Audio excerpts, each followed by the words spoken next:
Welcome back to another part of tales of the heart. तो जैसे कि हमने लास्ट पार्ट में देखा था, मैडम यू और जेंग फैमन दोनों क्लाउड रेसेस आ जाते हैं। वो लानकिरान से मिलने जा ही रहे होते हैं तो वो लानवांजी से टकरा जाते हैं। लानवांजी सिंपली उन दोनों को देख के वो करता है। उसके फेस पे कोई भी एक्सप्रेशन नहीं होते। वो अपनी इन लॉज से मिल ऐसे रहा था जैसे कि वो आम सेक्ट लीडर और उसकी वाइफ से मिल रहा हो।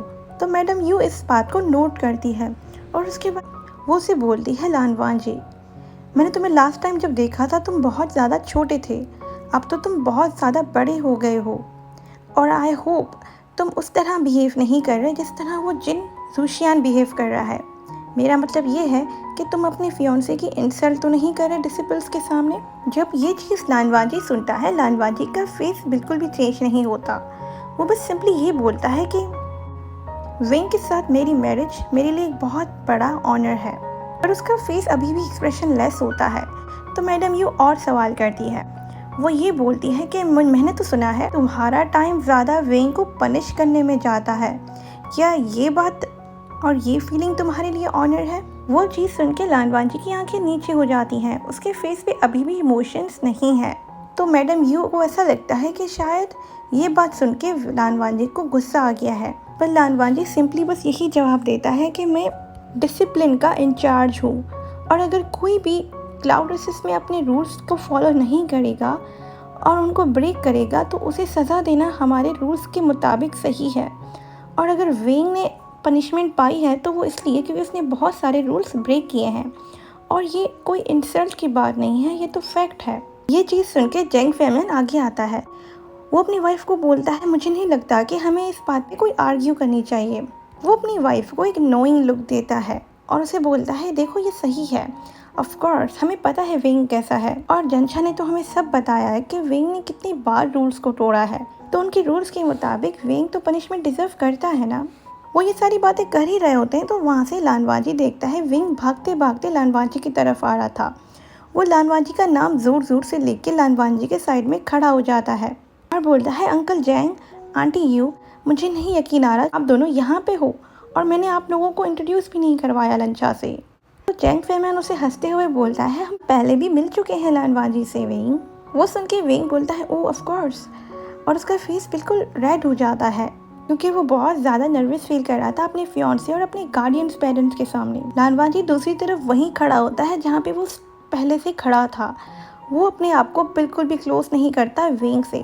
दूसरी तरफ विंग वो बिल्कुल चिपक के लानवांजी के साथ खड़ा हो जाता है और बात बात पे अपनी कोनी लानवांजी को मारता है और उसके बाद ये बोलता है कि मैं तो भूल ही गया कि मैं ही लानवांजी से अब मिला हूँ, सब लोग तो एक दूसरे से मिल चुके हो ऑलरेडी। दूसरी तरफ मैडम यू सिर्फ लानवांजी और विंग को ही देख रही थी। वो पता नहीं क्यों दिल ही दिल में बस यही सोच रही थी कि शायद ये सारी स्माइल विंग फेक कर रहा है क्योंकि उसे पता है कि जेंग याली की इंगेजमेंट टूट गई है और अगर वो खुद की भी इंगेजमेंट या अपनी बिट्रोल अपनी शादी तोड़ देगा तो ये बहुत ज़्यादा गलत हो जाएगा लोटस पियर के लिए, क्योंकि जिन और लैन क्लैन बहुत ज़्यादा स्ट्रॉन्ग है। अगर लोटस पियर अपने अलायंस इन दोनों से तोड़ देगा तो उसे पता है कि ये बहुत ज़्यादा गलत हो जाएगा और मैडम यू ये जानती है लोटस पियर के लिए और उसकी रेपुटेशन के लिए विंग कुछ भी कर सकता है, भले ही वो वेंचाओ के साथ शादी करना क्यों ना हो। मैडम यू उसी टाइम विंग की तरफ देखते हुए बोलती है, आई होप ये तुम्हें सही तरह ट्रीट कर रहा है विंग। मैडम यू को लगता है कि शायद विंग और लंचा ये इस तरह प्रिटेंड कर रहे हैं कि वो दोनों एक दूसरे के साथ खुश हैं, बट मैडम यू को पता नहीं क्यों शक होता है उस बात पे। तो विंग बोलता है, लंचा ऑफ कोर्स वो इस पीकॉक की तरह बिल्कुल भी नहीं है, वो बहुत ही अच्छा है, वो कभी भी मेरे बारे में गलत नहीं बोलेगा। और उसके बाद वो लानवांजी की तरफ देखता है। लानवांजी का फेस बिल्कुल वैसा ही था जैसा था, यानी बिल्कुल इमोशनल लेस, बट वो सिर्फ ये बोलता है, हाँ। मैडम यू अभी भी सेटिस्फाई नहीं होती। वो ये बोलती है कि जंशा ने तो बोला था कि पहली ही नाइट में तुम दोनों की फाइट हो गई थी। वो सुन के विविशन बहुत ज़्यादा नर्वसली हंसता है और वो बोलता है, जंशा ने आपको ये बताया? आई प्रॉमिस मैंने कोई ट्रबल नहीं किया था, मुझे बस ये नहीं पता था कि क्लाउड रेसेस इतना ज़्यादा स्ट्रिक्ट है अपने रूल्स के लिए और लानवांजी अपनी जॉब ही कर रहा था। असल में मैं चला गया था सी टावर कुछ लेने और जब मैं वापस आया मुझे ये नहीं पता था कि क्लाउड रेसेस के रूल्स के मुताबिक 7 बजे के बाद अंदर आना मना है। बट मुझे लगा शायद मैं अंदर आ सकता हूँ, पर दरवाज़ा खुल ही नहीं रहा था।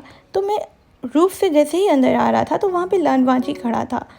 तब हम दोनों एक दूसरे को नहीं जानते थे, तो हमारी एक छोटी सी फ़ाइट हो गई थी, बट वो फ़ाइट की तरह नहीं थी, वो तो बहुत अच्छा टाइम था। आप लोगों को पता है, लिंचा बहुत अच्छा है फ़ाइट में।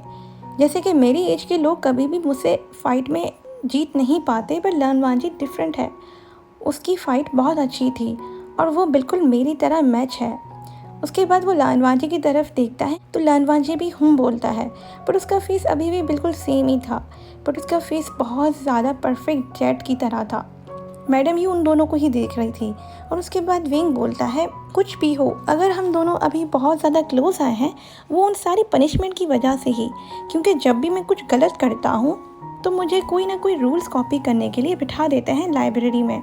तो वहाँ पे लानवाजी ही मुझे देखता है, यानी सुपरवाइज करता है, और ये सब बहुत बार हो चुका है। यही वजह है कि हम दोनों का बॉन्ड इतना ज़्यादा स्ट्रांग हो चुका है। और उसके बाद वो ये चीज़ बोल के लानवाजी की तरफ देखता है और बहुत प्यारी सी स्माइल करता है। पर दूसरी तरफ लानवाजी बिल्कुल भी वेंग की तरफ नहीं देखता और ना ही कोई इमोशन शो करता है।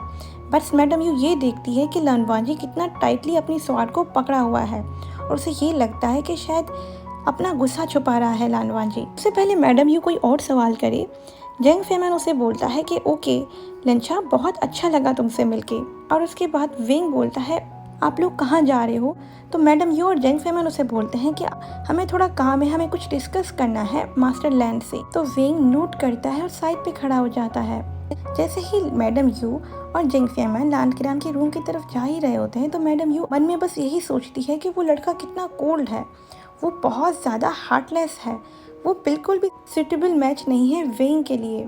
वेंग की स्पिरिट और उसकी एनर्जी बहुत ही डिफरेंट है और वो लड़का तो बिल्कुल डल है, उसे तो बिल्कुल भी परवाह नहीं है वेंग की खुशी की। और मुझे लगता है अगर वेंग की शादी यहाँ हो भी जाती है तो वेंग इन सब के लिए अपने आप को चेंज कर देगा, वो अपनी स्पिरिट को मार देगा और इनके रूल्स में ढल जाएगा। बट मैं ये नहीं चाहती, मैं नहीं ये चाहती कि वेंग अपने आप को चेंज करे और ये मन ही मन में अपना डिसीजन वो ले लेती है।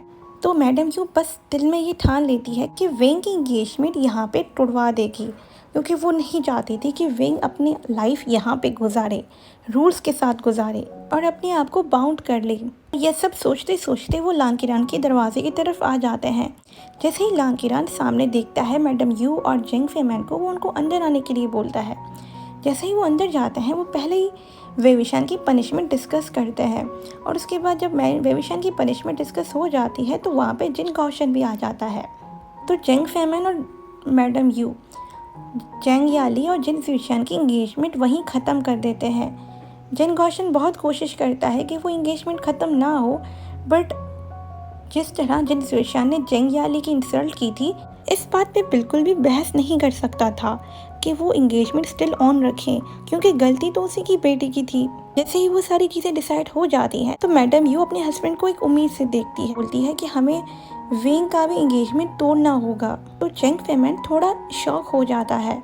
तो मैडम यू उसका हाथ पकड़ते हुए बोलती है, तुमने लानवाजी को देखा है, मेरी आंखों में देखो और मुझे ये बताओ क्या वो सही है, क्या वो गुड मैच है वेंग के लिए? फेमैन बोलता है, मुझे पता है, बट हमें ये सारी डिसीजन इतने जल्दी नहीं लेने चाहिए। तुम्हें तो पता है ना वैन राहुल किस तरह एक्ट कर रहा है। अगर हम सारे इम्पोर्टेंट अलायंस तोड़ देंगे तो ये हमारे लिए बहुत ज़्यादा मुश्किल हो जाएगा। और तुम्हें भी पता है जिन हमारे लिए बहुत ज़्यादा वैल्यूबल अलाय था। मैडम यू बोलती है, हाँ मुझे पता है कि वो बहुत ज़्यादा स्ट्रॉन्ग अलायंस था हमारे लिए, बट आई एम श्योर कि लैंड सेट में बहुत ज़्यादा एलिजिबल यंग मैन हैं जो याली को 2 मिनट में एक्सेप्ट कर लेंगे। याली की शादी यहाँ हो जाएगी। इस तरह हमारा अलायंस नहीं टूटेगा लैंड्स के साथ। पर मैं ये नहीं चाहती कि हमारे अलायंस के लिए वेंग और जेंग याली अपने आप को उस चीज़ में डाल दें जो चीज़ में वो खुशी नहीं होंगे, क्योंकि वो बहुत ज़्यादा अच्छा डिज़र्व करते हैं। और आई एम श्योर कि जेंग याली को बिल्कुल भी प्रॉब्लम नहीं होगा इन सारे रूल्स के साथ रहते हुए, क्योंकि वो हमेशा से हर चीज़ एक्सेप्ट कर लेती है और वो इन रूल्स को अच्छी तरह फॉलो करेगी। यहाँ पे इतने सारे यंग मैन हैं, जेंग याली के साथ इंगेजमेंट करना और मैरिज करने के लिए मना नहीं करेगा और वो यहाँ पे बहुत ज़्यादा खुश रहेगी। वेंग से भी ज़्यादा, क्योंकि लानवांजी तो बहुत ही चेंज है। मुझे नहीं लगता कि दूसरे लड़के लानवांजी की तरह इस तरह कोल्ड हैं यहाँ पे। वो सारे लोग बहुत ही चेंज है। आई डोंट नो क्यों लानवांजी इस तरह है, और उसके इमोशंस भी बिल्कुल नहीं दिखते, और वो अपने आप को रूल्स के अंदर ही रखता है। माना कि रूल्स को फॉलो करना चाहिए, बट अपने पार्टनर को भी तो देखना चाहिए। लानवांजी तो अपने रूल्स के आगे अपने पार्टनर या किसी और को तो देखता ही नहीं। तो मेरे लिए तो यही सही है। जैसे ही वो सारी चीज़ें लान किरान के साथ शेयर करते हैं, लान किरान तो बहुत ज़्यादा खुश होता है, क्योंकि वो हमेशा से यही चाहता था। क्योंकि उसे वेंग और लानवांजी का मैच बिल्कुल टेरेबल था उसकी आंखों में, बट वो अपने क्लैन की रिस्पेक्ट करता था, और अपने क्लैन के रेपुटेशन की वजह से वो इंगेजमेंट तोड़ता नहीं है। बट जब दोनों ही सेक्ट मिलके ये फैसला कर लेते हैं, तो वो दोनों डिसाइड कर लेते हैं कि ये इंगेजमेंट भी हम यहीं तोड़ देंगे। जैसे ही लान किरान बोलता है, ये डिसीजन तो बहुत ही अच्छा है, क्योंकि उन दोनों की इंगेजमेंट और उन दोनों का मैच तो बिल्कुल टेरेबल है। मैडम यू जब ये सुनती है, वो ये देख सकती है कि वो उनकी इंसल्ट नहीं कर रहा, बल्कि प्रॉब्लम को समझ रहा है। और उन सबको लगता है कि शायद वेंग और लानवांजी भी इस डिसीजन पे खुश होंगे। उसके बाद वो सब लोग यानी जेंग फैमियन, लान किरान और मैडम यू लानवांजी और वेंग को अंदर बुलाते हैं। जैसे ही वो दोनों अंदर आते हैं, तो वो तीनों अनाउंस करते हैं कि उन दोनों की इंगेजमेंट अब टूट चुकी है। जैसे ही वो ये सब चीज़ें बोलते हैं, लानवांजी की आंखें फट जाती हैं और वेंग की आंखें भी फट जाती हैं। वेंग बहुत ज़ोर से रोना स्टार्ट कर देता है, और वो ये बोलता है, आप लोगों को क्या मतलब है? आप लोग ये सब क्यों कर रहे हो? क्या ये मेरे लिए पनिशमेंट है क्योंकि मैंने जिन जुशियन को पंच किया था? आंटी यू, अंकल जेंग, प्लीज़ मुझे बताएं। अगर ये चीज़ है तो मैं जिन गौशन से जाके माफ़ी मांग लूँगा, जब मैं उसे डायरेक्टली सॉरी कर लूँगा। प्लीज़ आप ये तो ना करें। ओके गाइस, मैं इस पार्ट को यहीं एंड करती हूँ। आई होप आपको ये पार्ट अच्छा लगा होगा। मिलते हैं अगली वीडियो में। Don't forget to subscribe, like and comment.